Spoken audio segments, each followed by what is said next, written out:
Hello friends, welcome back to my channel. जय श्री कृष्णा।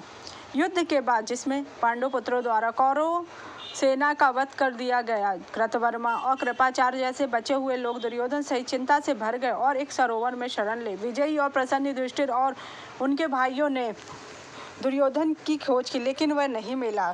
कौरव योद्धाओं द्रोणपुत्र कृपाचार्य कृतवर्मा दुर्योधन से आग्रह किए वह उठकर पांडवों के विरुद्ध युद्ध करे और उनके साथ लड़े, लेकिन दुर्योधन युद्ध से पहले आराम करना चाहता था, इसलिए वह हिचकिचा रहा था। अंततः अगले दिन युद्ध के लिए तैयार हो गया, लेकिन द्रोणपुत्र ने उससे कहा पहले ही पांडवों का वध करने की शपथ ले ली और विजय प्राप्त होने तक अपना कवच उतारने को तैयार नहीं था। इस बीच दुर्योधन की अपने योद्धाओं के साथ बातचीत चल रही थी। के 100 पुत्रों में केवल दुर्योधन ही बचा था। वह एक मंत्र का प्रयोग करके एक सरोवर के पानी में गायब हो गया, लेकिन युधिष्ठिर ने उसे देख लिया। शिकारियों द्वारा खोज लिया गया, जो पांडवों को इसकी सूचना देते हैं। हमें कई सबक सिखाती है जिन्हें दैनिक जीवन में लागू किया जा सकता है। यह दृढ़ता और कुशलता के महत्व को बताता। पांडवों की तरह जो शुरुआती असफलताओं के बावजूद दुर्योधन की खोज करते हैं, हमें भी निरंतर प्रयास करता रहना चाहिए और चुनौतियों का सामना करना चाहिए। युधिष्ठिर ने दुर्योधन से कहा।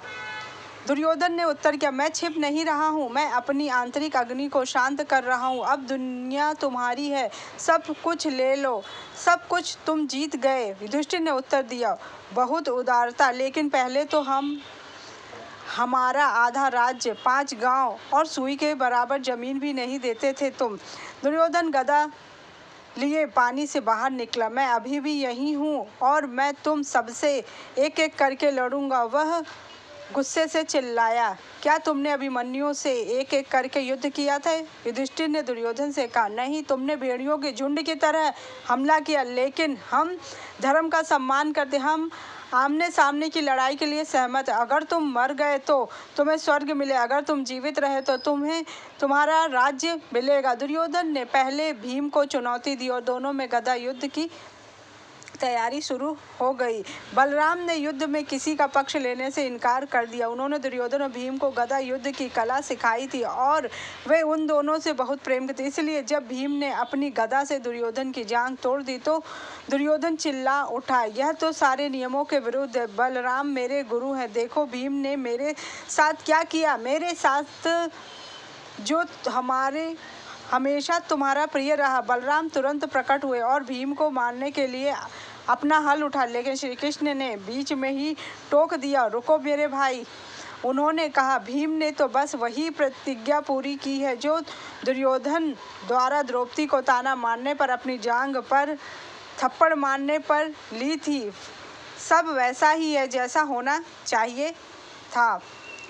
दुर्योधन ने भीम की जांघ तोड़ दी और फिर अपने गिरे हुए शिकार के चारों ओर खुशी से नाचने लगा। बस युधिष्ठिर ने कहा, वह अभी भी हमारा चचेरा भाई है और एक राजकुमार है, लेकिन वह जल्द ही मर जाएगा। श्री कृष्ण ने कहा, अब जाने का समय हो गया। दुर्योधन कहराते हुए बोला, मैं स्वर्ग प्राप्त करूंगा, यदि तुम यही चाहते हो तो मैं पृथ्वी ले लूं।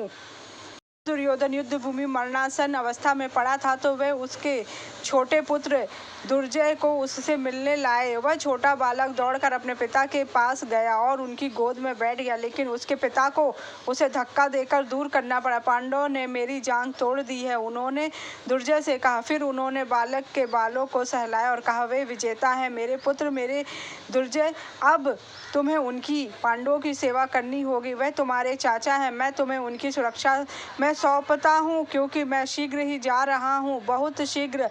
और दुर्योधन रो पड़ा जब उसने सोचा कि वह अपने पीछे क्या क्या छोड़ जाएगा। गांधारी ने युद्ध भूमि में रात बिताई, लाशों के बीच ठोकरें खाते हुए अपने पुत्रों की लाशों में, लेकिन अचानक उसे भूख लगी, बहुत भूख लगी है।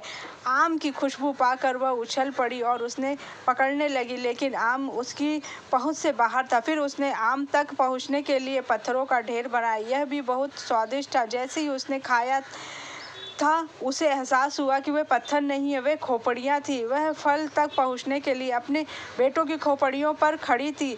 हम तो बस माया ही देखते हैं, दुनिया का भ्रम, वह कहराती उठी, आंखों में पट्टी हो या ना हो, हम सब माया के मूर्ख हैं। तब गांधारी रो पड़ी।